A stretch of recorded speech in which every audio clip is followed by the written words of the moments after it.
Well, good morning, everybody. Who would have thought that we'd be worshiping this week in this space once again? I know for some of you and for me as well, this brings back some memories of a time 6 years ago when we could not be together for fear of getting sick. And I remember those days as a pastor of another local community church. It was difficult to determine when it would be safe for us to be together. And for some, that meant being separated from those that they loved for months. My prayer is that for this winter, this is the last time that we need to worship together this way. My other prayer is that we have an easier time at doing worship this week this way. That being said, I'm grateful that despite not being together physically, we are still together because as we come into this space, God has given us the ability to do worship regardless as to what Mother Nature does. So let us come to this day with that positive thought and that positive energy. God is here with us and has given us a chance to be together no matter what. And so I say, God's grace shatters any darkness that may be consuming us today, allows heavenly light to shine through despite what the weather is outside. So rejoice, siblings, in Christ, and reach out across the miles, offer each other a warm welcome. Would you join me now in a moment of prayer? God, our light and our salvation, Jesus announced the nearness of your kingdom and called his disciples to be fishers of women and men.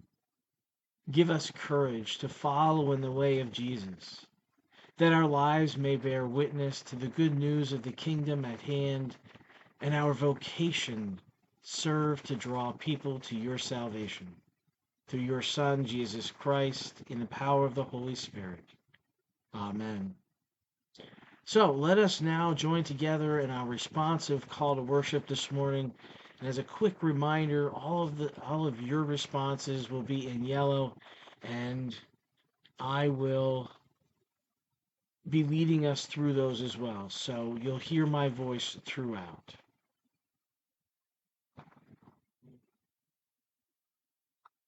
To the darkness of our world there came a great light.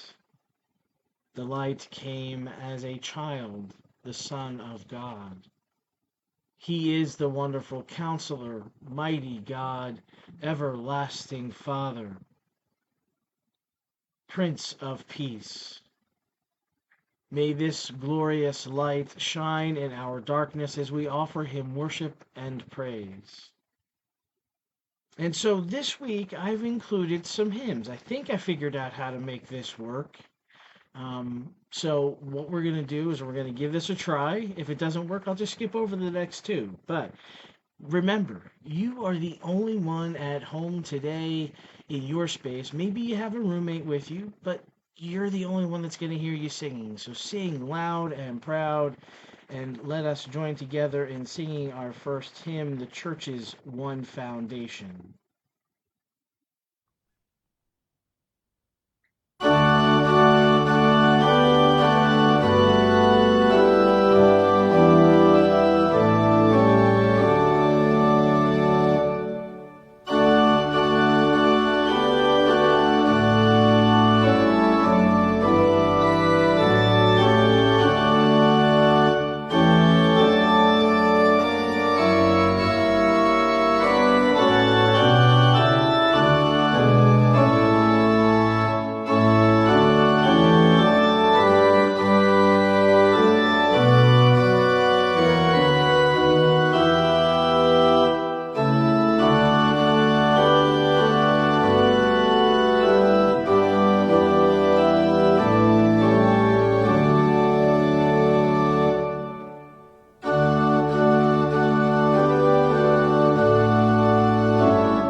And so now we come into a time of confession.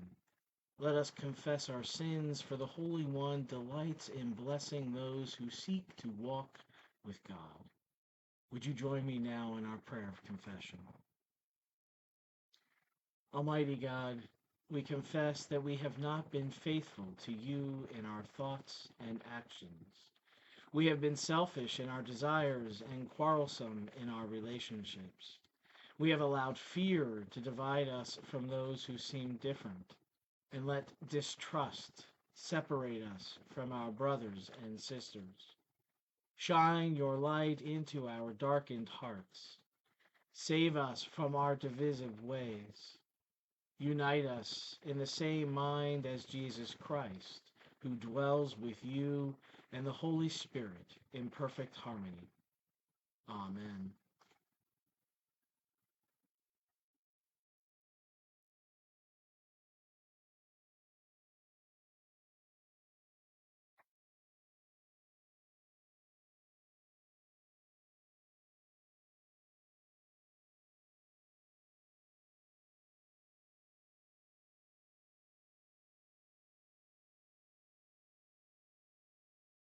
And now, friends, hear God's words of assurance and love. God offers forgiveness to those who turn to God in true repentance. Therefore, trust in God, who breaks the bonds of all oppression and covers us in grace and in mercy. Amen.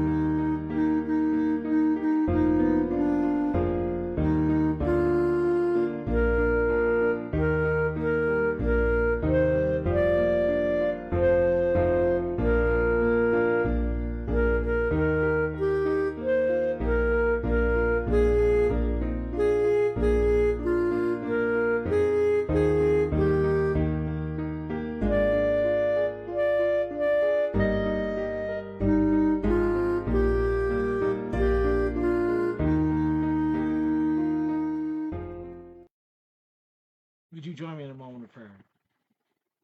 God, illumine our minds by the holy power of your Holy Spirit, that as the scriptures are read and your word proclaimed, our eyes may see your kingdom, our ears may hear the call of Christ, and our hearts may know the joy of your salvation. Amen. So our first reading for this morning comes from the writings of the prophet Isaiah, the 9th chapter, verses 1 to 4. This is a story that I think most of us, at least, are very familiar with. It talks about one great day in human history where gloom and anguish will disappear along with all oppression, where joy will replace them all for good. Hear now Isaiah's words. But there will be no gloom for those who were in anguish. In the former time he brought into contempt the land of Zebulun and Naphtali.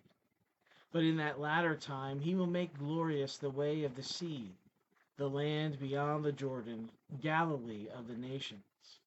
The people who walked in darkness have seen a great light. Those who lived in a land of deep darkness, on them light has shined. You have multiplied the nation, you have increased its joy. They rejoice before you as with joy at the harvest, as people exult when dividing plunder. For the yoke of their burden and the bar across their shoulders, the rod of their oppressor, you have broken as on the day of Midian. Our New Testament reading for this morning comes from 1 Corinthians, the 1st chapter, verses 10 to 18. Paul writes a checklist of things that ministry should be, at least in Corinth. He says performing baptisms, okay? Proclaiming the gospel with eloquence. Proclaiming the gospel without ornamentation, check. Hear now Paul's instructions for unchecking our own boxes.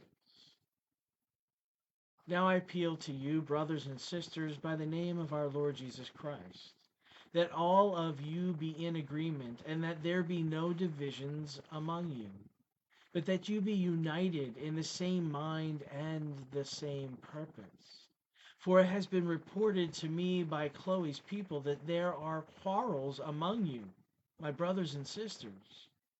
What I mean is that each of you says, I belong to Paul, or I belong to Apollos, or I belong to Cephas, or I belong to Christ.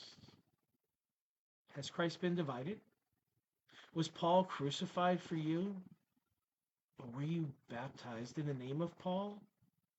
I thank God that I baptized none of you except Crispus and Gaius, so that no one can say that you were baptized in my name. I did baptize also the household of Stephanas. Beyond that, I do not know whether I baptized anyone else. For Christ did not send me to baptize, but to proclaim the gospel, and not with eloquent wisdom, so that the cross of Christ might not be emptied of its power. For the message about the cross is foolishness to those who are perishing. But to us who are being saved, it is the power of God. Our gospel reading for this morning comes from the Gospel of Matthew, the 4th chapter, verses 12 to 23. This is the beginning of Jesus' ministry, and with only 4 of the 12 disciples in place, he starts out. He proclaimed the good news, but it seems that he spent more of his time healing the sick. Hear now the story of the calling of the first disciples. Now, when Jesus heard that John had been arrested, he withdrew to Galilee. He left Nazareth and made his home in Capernaum by the sea, in the territory of Zebulun and Naphtali, so that what had been spoken through the prophet Isaiah might be fulfilled. Land of Zebulun, land of Naphtali, on the road by the sea, across the Jordan, Galilee of the Gentiles. The people who sat in darkness have seen a great light. And for those who sat in the region and the shadow of death, light has dawned. From that time, Jesus began to proclaim, Repent, for the kingdom of heaven has come near. As he walked by the Sea of Galilee, he saw 2 brothers, Simon, who is called Peter, and Andrew, his brother, casting a net into the sea, for they were fishermen. And he said to them, Follow me, and I will make you fish for people. Immediately they left their nets and followed him. As he went from there, he saw 2 other brothers, James, son of Zebedee, and his brother John, in the boat with their father Zebedee, mending their nets, and he called them. Immediately they left the boat and their father and followed him. Jesus went throughout Galilee, teaching in their synagogues and proclaiming the good news of the kingdom, and curing every disease and every sickness among the people. Here ends the reading of God's word for today, and let all God's children say, Amen.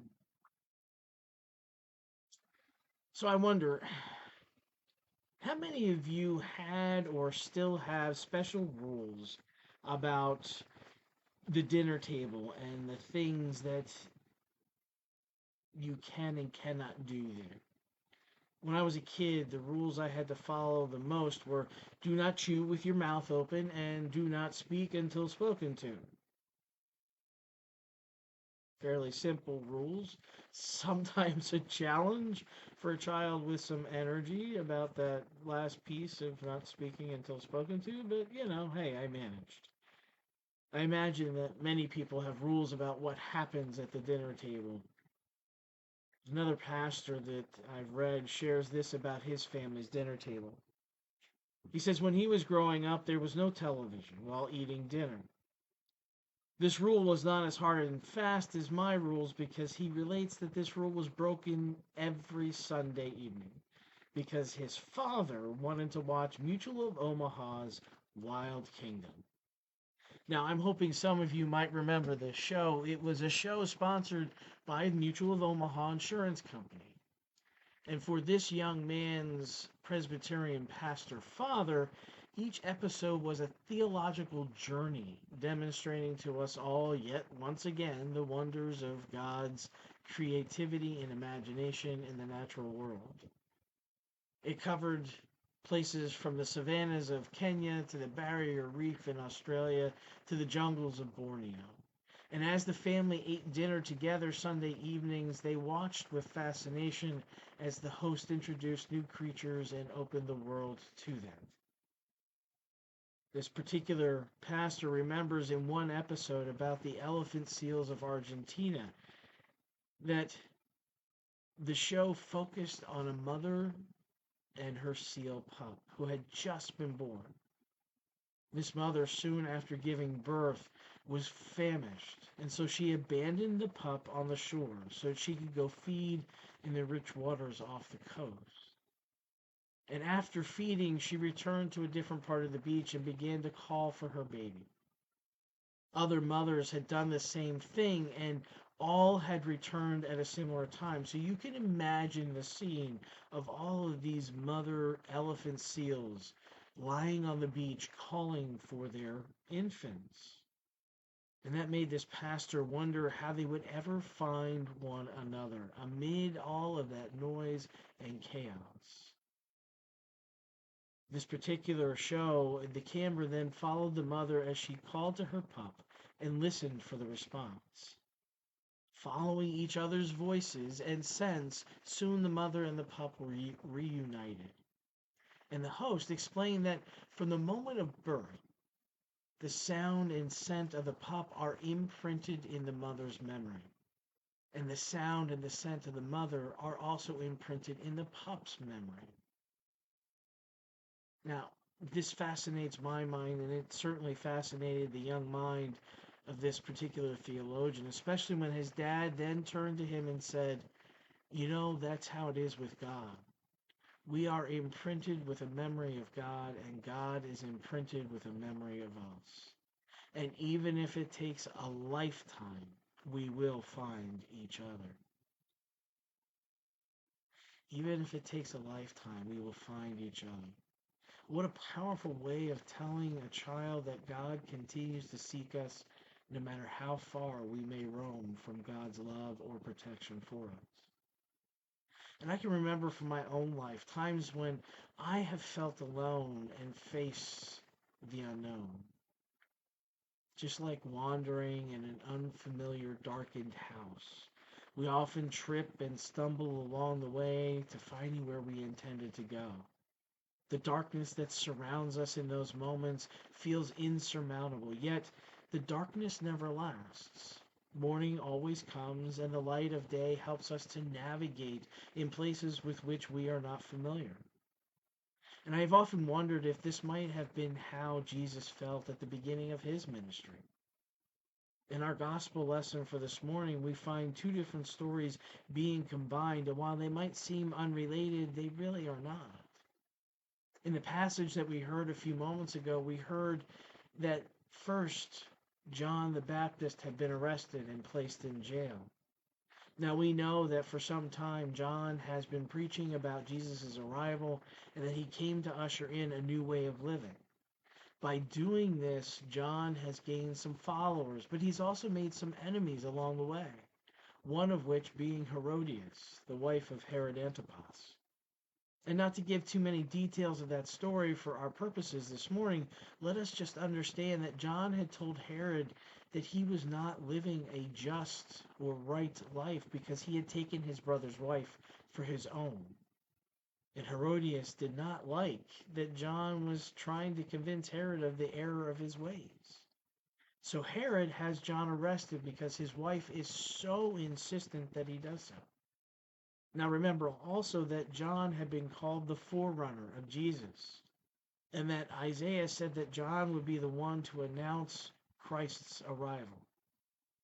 For Jesus learning that John had been arrested, it seems to be the indication that he must step into the teacher role in his own life. And so to enter into that story, Matthew tells us that as soon as Jesus learned of John's arrest and imprisonment, he leaves Nazareth, his hometown, and goes to an area around the Sea of Galilee. And for us to understand some of the deeper meaning behind this story, we need to know that the area that Jesus went was not a historically Jewish area. Stepping back a few hundred years when the Israelites had rebelled against God, God sent the Assyrians to displace the Israelites and to take over the land that they had been promised. This is significant because Jesus did not stay in the land of Nazareth, which is primarily or was primarily Jewish peoples, but rather went to a land that was primarily Gentile. And let that sink in for a second. Because it stands to remind us that Christ, right from the very beginning of his ministry, wanted to reach the outcasts, the ones who were not necessarily religious, to those who needed to have the light of his life in their lives. I have some speculation at this point in my life why he might have done that, but I will reserve that for another time. For our purposes this morning, we need to know that the place that Jesus went was not traditionally or even socially Jewish. It was a land that did not know him or even that he might have been coming. And yet this is where he chooses to center and begin his ministry. Maybe that's by design, knowing that the people of this region would likely have not been followers or even those who would have known about the Messiah, helps us to understand a little bit more about why Matthew reports to us. The people who sat in darkness have seen a great light. And for those who lived in the land where death casts its shadows, a light has shined. The people here would have lived in the dark shadow of Rome. This is a time and culture where people are arrested for speaking out about what they believe is just and true. This is a culture where people are arrested and eventually killed for following their hearts and what God instructs us to be in this world. Now, in my mind, at this point in my life, I can see why God desired for this area to be the launch pad, so to speak, for the new age to enter into the world. The place where darkness grew readily and where light needed to enter into the world to overcome the evil that was proliferating it. For the fishermen that Jesus calls, I know how they might have felt. Remember, Jesus says to them, "Come follow me, and I will show you how to fish for people." Notice that Matthew only reports that Jesus said, "Come follow me." He's not issued a command, it's a request. These fishermen have the opportunity to resist, not that their resistance would get them very far, but they could. These are men that live in an area that historically is not Jewish, and yet somehow they just sense and know who Jesus is and choose to follow him. We are told that they drop everything and follow. They don't stop to say goodbye to anyone, they don't issue any conditions, they just go. And I wonder if they had any idea as to what they were committing themselves to. They may not have known at the time, but these fishermen became part of Jesus' inner circle. They became the advent of the Christian church. These men, ordinary, everyday people, became for the world those who carried Christ's light into it, into the world and beyond their little sanctuary of the Sea of Galilee. For them, their calling meant that they would need to become something greater than they could ever imagine being in their lives. Their calling meant that they would undergo a massive transition in their lives. They would transform from those who worked extremely hard in their lives to be teachers, preachers, and pastors that others would try to emulate. Sure, they faced a lot of pain and tumult along the path, but they had not been promised that it would be easy either. And it's the same for all of us. We are called daily by the dawning light of our world. The same Jesus who personally called these men continues to call us daily to follow his light into the future. Just like these fishermen, we are not promised an easy path or road either. But one thing is for certain in all of this. The hope that those fishermen had is the same hope we have today. The light has already dawned in Christ, and we are challenged to continue to carry his light into the world. And I hope that you can agree with me that our world is once again facing a great darkness, and that we are the ones that have to be the bearers of the light to those who need to hear it. We have neighbors who need to know that God's love does not and has never left them. They deserve to know that God will continue calling out to them, just like that elephant seal mom, to call them back to the love that never ends, God's love and forgiveness. They deserve to hear it and to know it just as much as you and I do. Amen. And so now I have another hymn for us to sing this morning. Again, you are the only ones that are going to hear you singing, so sing it loud and proud.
And so now let us state what we believe. This is the good news which we have received, in which we stand, and by which we are saved, if we hold it fast.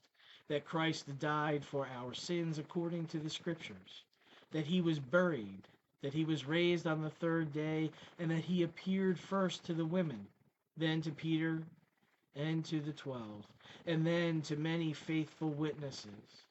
We believe that Jesus is the Christ, the Son of the living God.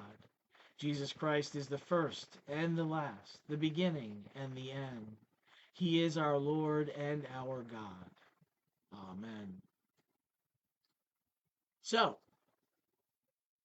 a few announcements for us this morning. This Tuesday was supposed to be our chili cook-off, but session met this past week, and we have decided that because of this unknown that we have today as to how much snow we will have, and the parking situation may be a little challenging, we have moved the chili cook-off to February 10th, I believe. It'll be up on the screen in a little bit, so double check me on that. But we have moved the chili cook-off, so please mark your calendars, change your calendars to that effect. This coming Saturday is our session retreat, which runs from about 9:30 until 4. We'll be having some lunch, and I'll be bringing some snacks for the morning. So that is for our session members. Please make sure you attend that if you are able. If not, I totally understand, but we'll have some training in the morning, and then we'll also have some discussion in the afternoon. Next Sunday is our new member Sunday. With any amount of luck, we'll be able to be together physically and to celebrate our new members. Let me rephrase that. We are going to be together next Sunday physically to be able to celebrate our new members. So please join us for that in celebrating with them. We do have 4 folks who will be joining us, and I rejoice in having that and having them join us in fellowship. A couple more quick announcements. Our annual meeting will be held on February 22nd, and so in order for us to have time to put the reports together and to get Becky a chance to put those together, we are asking that you have all information for the annual report to Becky by February 6th, no later than noon that day, please. That um, gives her sufficient amount of time to be able to put those together, to format everything, and get them printed off so that we can get them back into your hands. Please make sure you have them by then. Becky and I this is the first time for both of us to put those together, and so she and I are going to be learning how to do this together. Please be patient with us, but make sure that you get things in on time. And I would be remiss if I didn't mention that in 2 weeks will be our Super Bowl sale, February 8th after worship, and that is also Super Bowl Sunday. Um, and so please mark that on your calendars and join us. I know the dollar amounts are in the bulletin, and I forgot to jot those down for you. I think it's $4 for a small, $8 for a large. If I am wrong, I apologize, Melody. You can scold me later. And then the last thing, we normally have Scout Sunday on that Sunday as well, but what I recognized and realized is that we support a Girl Scout troop in at first, and so we are going to celebrate Girl Scout Sunday on March 8th. And they have been invited. I haven't heard back from our scout leader yet, but I will reach out to her again just to make sure that she has that on their calendar. We will be celebrating Girl Scout Sunday on March 8th to honor the Girl Scouts anniversary. Okay? I think that covers it for announcements, other than there is a trivia question for us this morning, and that is in Matthew 4:12-23, what unexpected detail shows how Jesus' early ministry turns ordinary expectations upside down? You have four choices.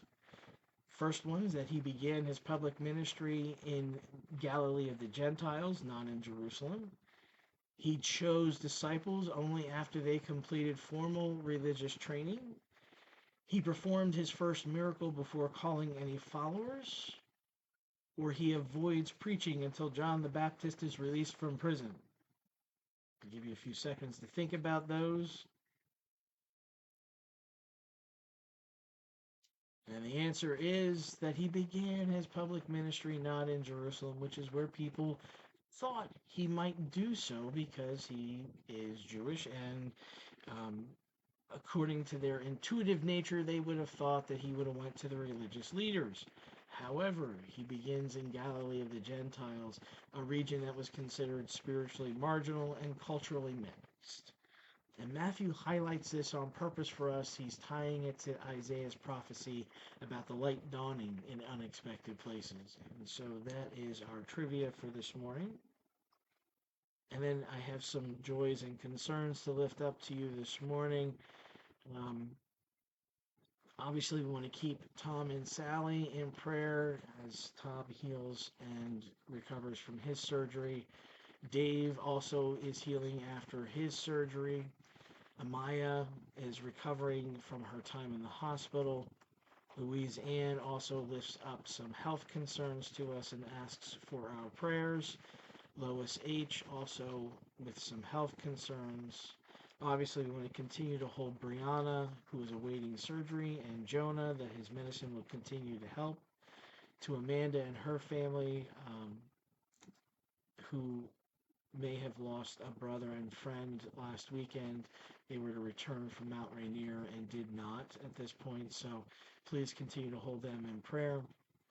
And then also lifting up to you Tammy and her family on the passing of her father Bill on Friday evening. So please keep them all in your prayers. And then obviously we want to hold anyone who is at the center of this storm, who is without warmth or shelter at this time, in our prayers. Our joys this morning is that despite the weather, and I'm very sorry I ever said anything about that silly old wives' tale back in November, but we are still together and we can worship God in this space. We may not be able to hear one another, but we are still here, and we know that where one or two are gathered in God's name, God is there with them. So, Last piece that I want to lift up to you is you'll notice when we are together again that the prayer list has been cleared. We wanted to get a good start in this year, a good list of folks in need of prayer. So if there's someone you'd like to be included in this list, please email Becky with their name, and we will get our list updated. Her email address will appear on the physical bulletin when we have those again. I think that covers everything that I'm aware of at this point. So let us join our hearts in prayer. Loving God, your light reveals the needs of our world, and your salvation offers hope to the lost. Therefore, we pray for our world and our community, for your holy church, that all the baptized may live in harmony with one another, that our pastors and our teachers may be wise and gracious ministers of the gospel, for the world and for all who suffer the rod of oppression. Break the yoke of violence and free all people from the burden of war and domestic strife. For the leaders of our nation and of this world, that they may be just and faithful in their duty and serve the good of all creation. For those who are suffering today in disease of body and or mind, that they may know the power of your healing grace. For those who have died and for those who will die this day, that they may find eternal rest and peace in you.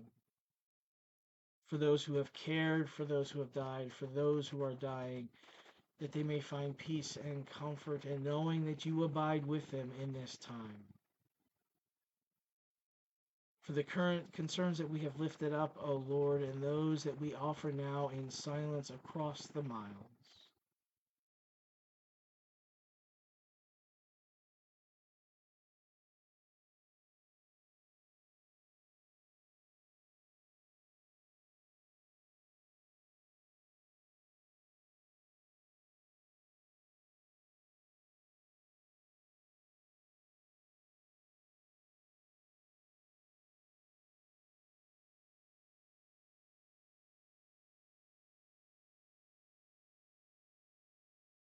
God of light, hear our prayers. Hear, O Lord, the cries of your people. Be gracious to us and answer us, for you are our salvation.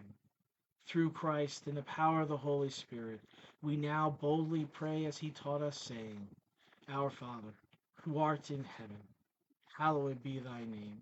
Thy kingdom come, thy will be done, on earth as it is in heaven. Give us this day our daily bread, and forgive us our debts as we forgive our debtors. And lead us not into temptation, but deliver us from evil. For thine is the kingdom, and the power, and the glory forever. Amen.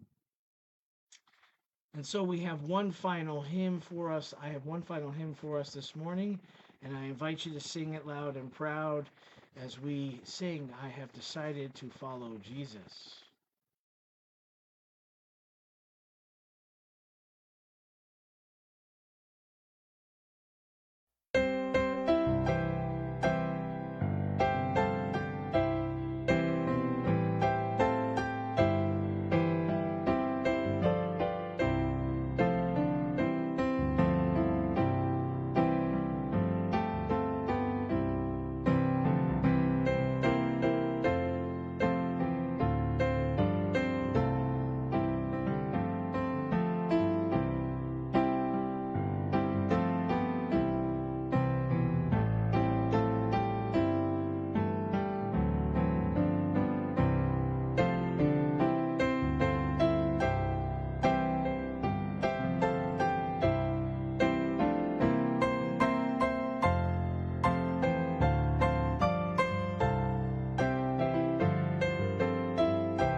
And now may the peace of Christ be with you all. I wish we could pass that peace amongst us here. I know there's probably lots going on in the chat. But please know that the peace of Christ goes with you. And friends, may God bless you with discomfort and easy answers, half-truths, and superficial relationships, so that you may live deep within your hearts. May God bless you with anger at injustice, oppression, and the exploitation of people, so that you may work for justice, freedom, and peace. May God bless you with tears to shed for those who suffer from pain, starvation, rejection, and war, so that you may reach out your hands to turn their pain into joy. And may God bless you with enough foolishness to believe that you can make a difference in this world, so that you can do what others claim cannot be done. Amen.